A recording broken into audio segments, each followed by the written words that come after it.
नमस्ते। आइए इस वीडियो में यूपी टेट 2022 पेपर 2 के भाग 2 भाषा 1 हिंदी से संबंधित विषय की शुरुआत करते हैं। पहला प्रश्न, पंकज में कौन सा समास है? इसका सही उत्तर है बहुब्रीहि समास। इसका विग्रह पंक में जन्म लेने वाला होता है जो कमल का बोध कराता है। प्रश्न 2, अयोगवाह किसे कहा जाता है? सही उत्तर है अनुस्वार एवं विसर्ग को। ये न तो पूरी तरह स्वर हैं और न ही व्यंजन, लेकिन अर्थ वहन करते हैं। प्रश्न 3, एक ओर अजगर लखी एक ओर मृगराय, इन पंक्तियों में कौन सा रस है? ये भयानक रस का उदाहरण है जिसमें भय का स्थायी भाव जागृत होता है। प्रश्न 4, से विभक्ति निम्न में से किस कारक के लिए प्रयुक्त होती है? इसका सही उत्तर है करण कारक, जो क्रिया के साधन का बोध कराता है। प्रश्न 5, उसने नहाकर भोजन किया, इस वाक्य में नहाकर किस क्रिया का उदाहरण है? ये पूर्वकालिक क्रिया का उदाहरण है जो मुख्य क्रिया से पहले संपन्न होती है।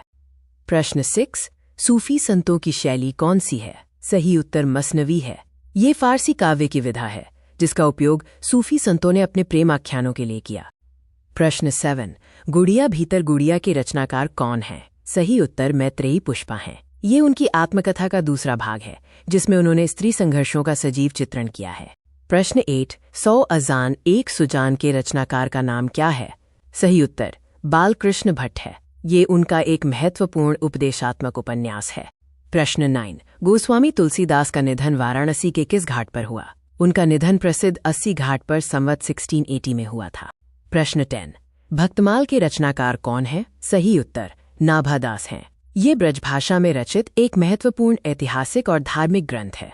प्रश्न 11, कौन सा वाक्य शुद्ध है? गलियों को चौड़ा करना वाक्य व्याकरण की दृष्टि से शुद्ध है। प्रश्न 12, विद्यार्थी में कौन सी संधि है? इसका संधि विच्छेद विद्या प्लस अर्थी है जो दीर्घ स्वर संधि का उदाहरण है। प्रश्न 13, कानन का पर्यायवाची शब्द क्या है? कानन का अर्थ जंगल या अरण्य होता है, इसलिए सही पर्यायवाची वन है। प्रश्न 14, वाक्य विग्रह का अर्थ क्या है? इसका अर्थ है वाक्य खंडों को अलग अलग करके उनका संबंध बताना, जिसे वाक्य विश्लेषण भी कहते हैं। प्रश्न 15, बिनु पग चले सुने बिनु काना में कौन सा अलंकार है? ये विभावना अलंकार है जहां कारण के बिना ही कार्य का होना वर्णित होता है। प्रश्न 16, निम्नलिखित में वाचन शिक्षण की विधि नहीं है? सही उत्तर है व्याख्या विधि।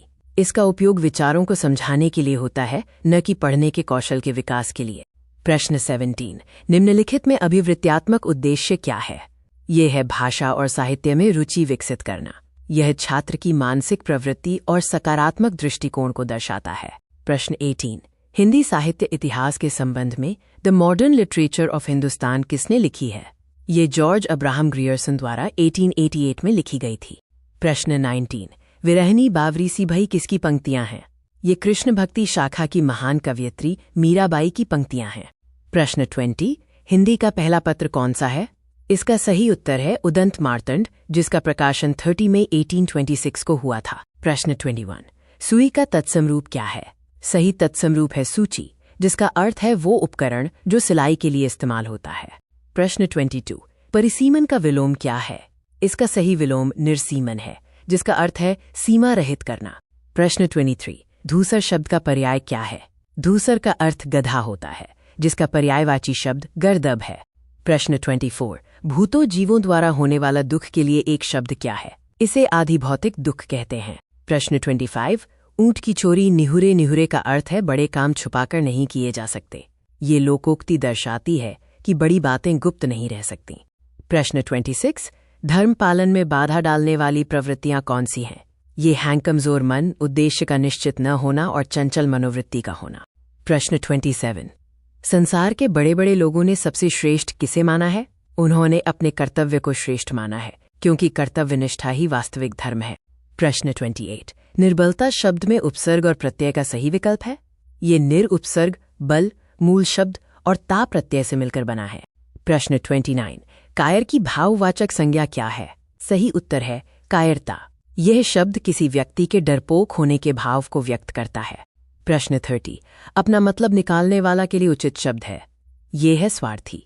स्वार्थी व्यक्ति केवल अपने हित या लाभ के बारे में सोचता है। इस वीडियो को देखने के लिए धन्यवाद। फिर मिलेंगे अगले वीडियो में, तब तक अपने चैनल एग्जाम एक्सप्रेस को लाइक, कमेंट और सब्सक्राइब करना न भूलें।